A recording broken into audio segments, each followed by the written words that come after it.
So today we're going to look at investigation 5.1. It is, just to give you a heads up, this investigation on the notes is different from in the book. There is a couple examples on page 113 if you want to read about it. That might help you. So when you look at this chip and pretzel data, it will be different from the book itself, just to give you a heads up. So we're taking a step away from inverse and linear for a second, and we're going to be looking at some data. And here it says 23 people were surveyed about their age and whether or not they preferred chips or pretzels. So we're looking at ages, and we're looking at it on if they like chips or pretzels as a snack. So here's all the data. I've got all of the ages listed out and whether they like chips or the pretzels. Part A, it says to read the labels in the rows and columns of the two-way table, and I have that highlighted there because that's what this is. We are going to be creating our two-way tables. Make sure you understand how the labels correspond to the survey results. So when I have labels that say prefer chips, these are called categorical variables because they are categories.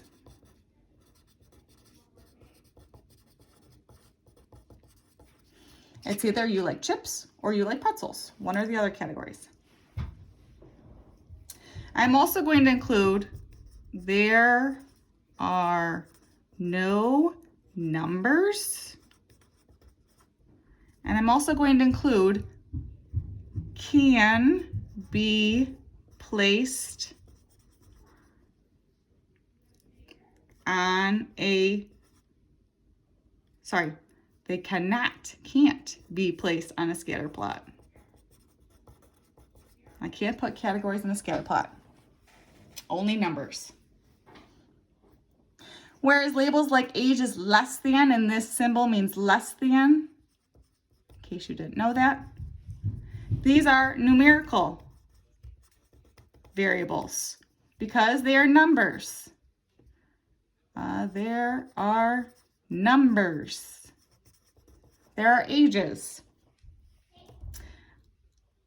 I'm also going to include they can be placed on a scatter plot.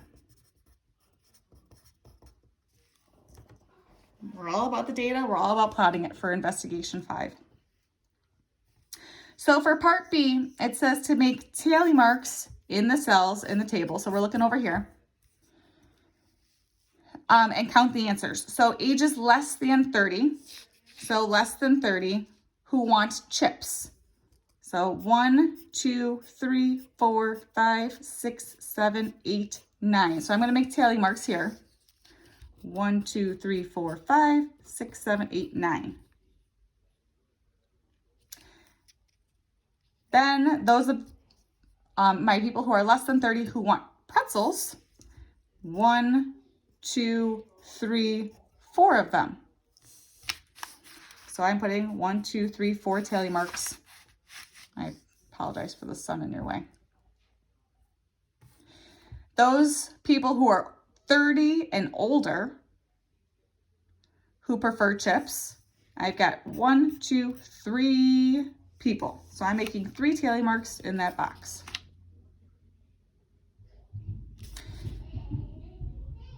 People who are 30 and older who want pretzels, I've got 1, 2, 3, 4, 5, 6, 7. So I'm making tally marks 1, 2, 3, 4, 5, 6, 7. I'll scoop that up so the sun's out of the way.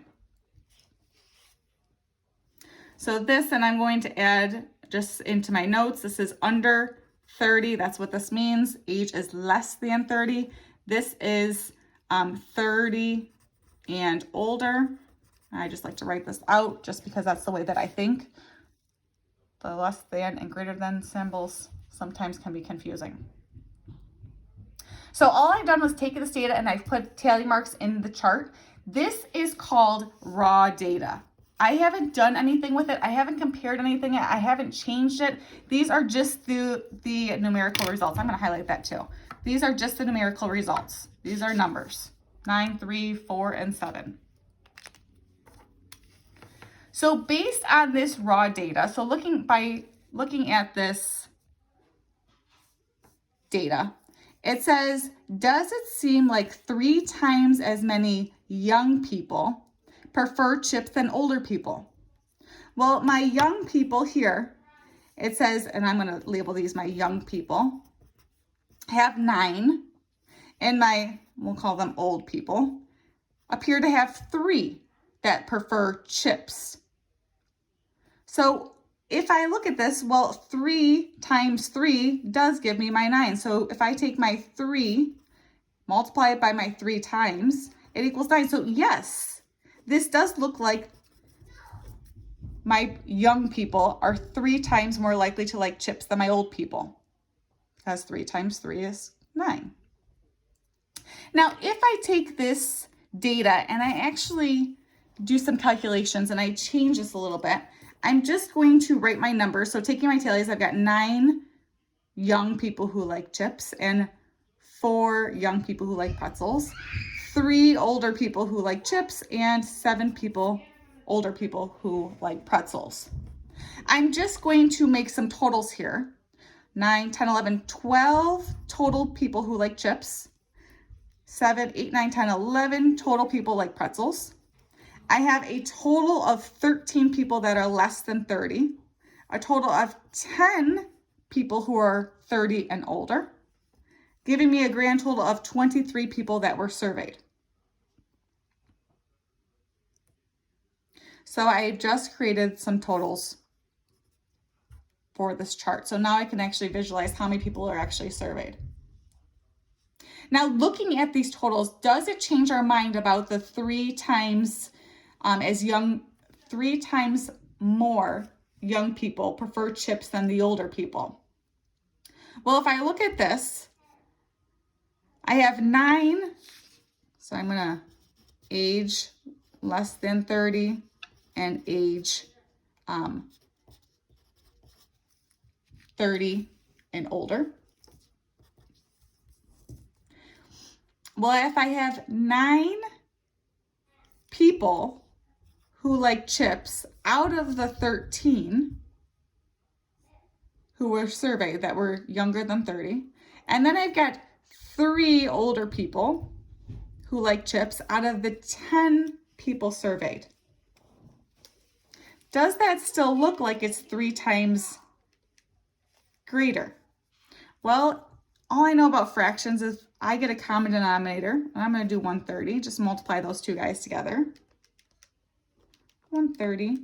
So 10 times 13 gets me that 130. So if I do 3 times 13, I've got 39. Multiplying the top by 10, I've got 39. And I've got 90. So yeah, it's still kind of roughly 39, 90. 39 times 3 is 117, but it's close. It hasn't changed my mind completely.